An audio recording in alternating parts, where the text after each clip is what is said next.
What's going on, guys? When I was driving into work, I noticed a really strong smell of gas outside of the vehicle.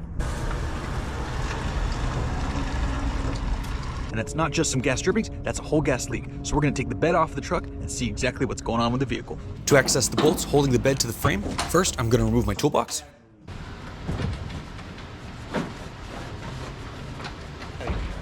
And now I can remove the bed cover.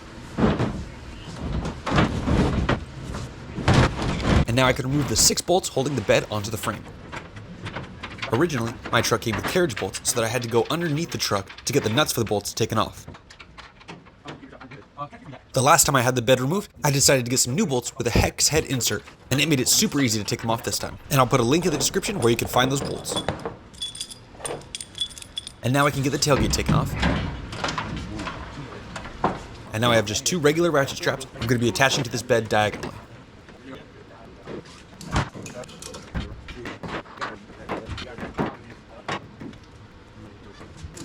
We have a few more things we're going to be disconnecting, but now we can bring in our hoist to get this lifted up just a bit more for easier access. If you don't have a hoist, that's okay. 2 or 3 people can also lift this bed up fairly easily. I would definitely choose taking the bed off of the truck versus cutting out fuel pump holes. Removing the bed gives you access to all the fuel pumps and the fuel hoses, and it's really easy to get these beds removed.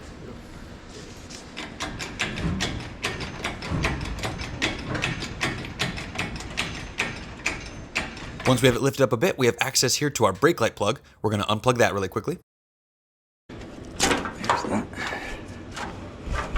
And then now we just have to disconnect our filler neck hoses from our bed. That will keep those filler necks in place while we take the bed up.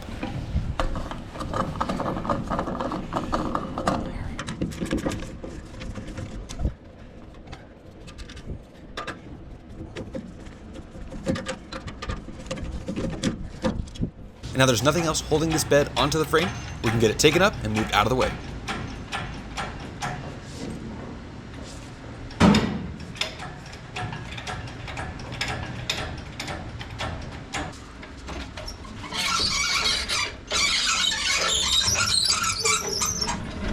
And there we go. Now we have total access to our fuel pumps and our fuel lines. Let's see what's going on here. And it didn't take long at all to find our issue. Our rubber fuel line right here has a major crack in it, and it is leaking a bunch of fuel. But at least now we know what the issue is, and now we can get it fixed. And the plan for this is to remove the rubber fuel hose, and we're going to replace it with a nylon fuel line. So we've got these 2 fuel hoses disconnected. One of these hoses is the fuel sender line, and the other one is the fuel return line. We get one connection to each fuel tank, and then the other one goes to our return line, which is right next to our fuel filter. And these hoses are already made up some of this nylon fuel line. I'm going to be removing the rubber hose and replacing it with a brand new nylon fuel line. And that's actually super easy with the right tools. So we'll get this on over to the bench and get that done. And here we have all of the tools that we're going to need to get this job done. If you're going to be doing more stuff like fuel line work in the future, this is just great stuff to have on hand to make this job super fast. So first I picked up some 5/16 nylon fuel line. They have it at AutoZone, O'Reilly's, and Amazon. I also have this tube flaring kit. I think it's usually used for brake lines, transmission lines, and other metal lines, but it makes this job super easy as well to hold our nylon fuel line in place. We're going to be using a caulking gun as well as a press to press our connectors into our fuel line. And I also have this heat gun as well, which is super useful to help warm up the nylon line. There are other ways to do it, like boiling them in water. I just found this to be the easiest and fastest way to get the job done. Let's get the fuel line out of the bag and get this going. We're going to grab the fuel line and insert it into this flaring tool. The 5/16 line fits perfectly into the 5/16 area. We'll tighten that down to a snug fit, but you don't want to crush it. And you want to leave just enough space for our connector to fit in there snugly. If you put out too much, this nylon line is prone to kink.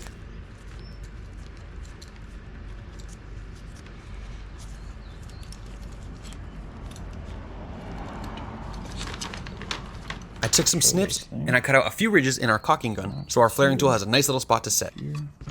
If you have some dielectric grease, you can put it at the very end of the connector as well. That'll help give it some lubrication to slide into the hose easier.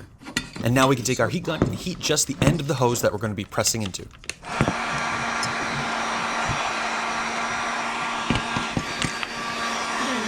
And once that hose is pretty malleable, we can start using our caulking gun to press the connector into the hose. And this job is much easier if you have 2 people to get it done. That way one person can hold the connector and the hose, and the other person can press on the caulking gun. There we go. A little harder. There we go. Good. Keep going. Keep going. Good. Let it go. Now go again. Keep going. Good. Stop. Good. Sit down. Yeah. Oh. Real good. And now we're going to take this back out. Good. Go out here. And bam.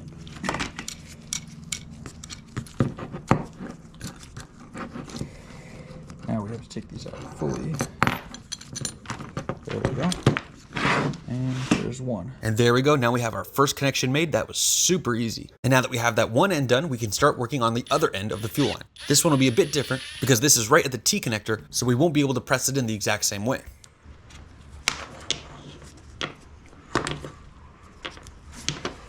So what I did was cut a little notch right here in our press. That way we can have an area right here where it'll attach to our T-fitting.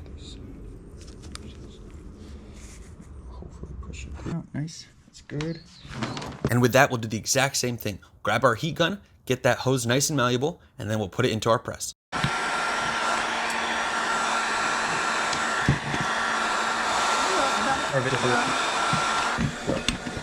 Right.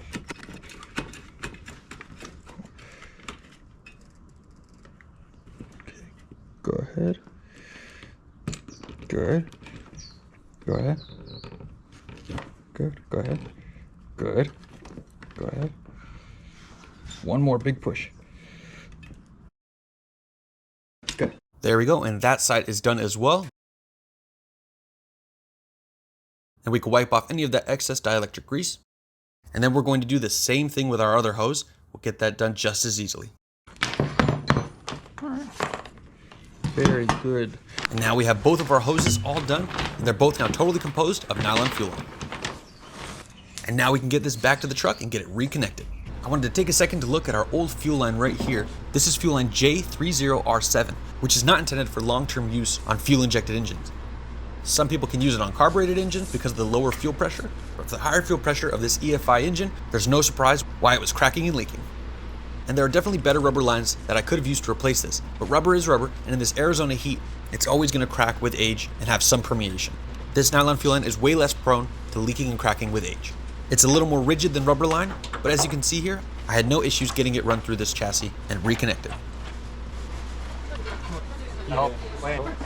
What? Yeah. Yeah. When I was removing some of these lines earlier, I had some of the clips holding the connectors in place crack and break on me. So I picked up this kit while I was at the auto parts store, and these are direct replacement clips for these connectors.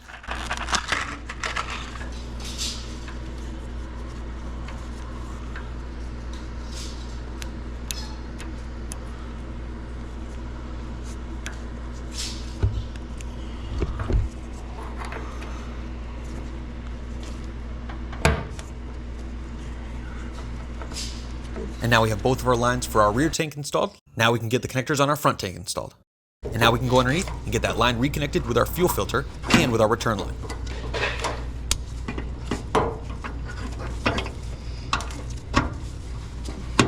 And now the moment of truth, we can prime our fuel pumps and make sure that there's no more leaking. Make sure to test both fuel pumps, and with the bed off, it's really easy to hear when the fuel pumps are priming. And after you've determined that your truck is now leak-free, we can go ahead and get our bed reinstalled, and we'll just do everything in reverse order.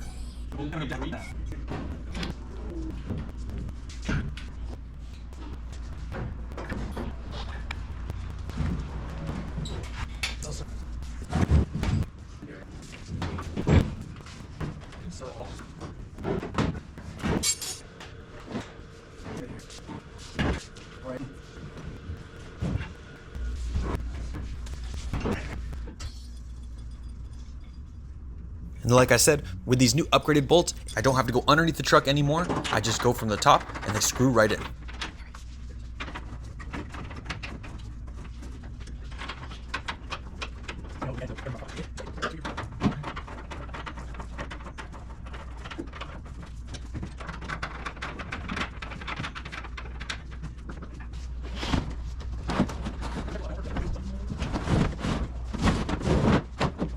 And there we go, guys. That is everything you need to do to remove the bed off of your OBS or brick nose truck.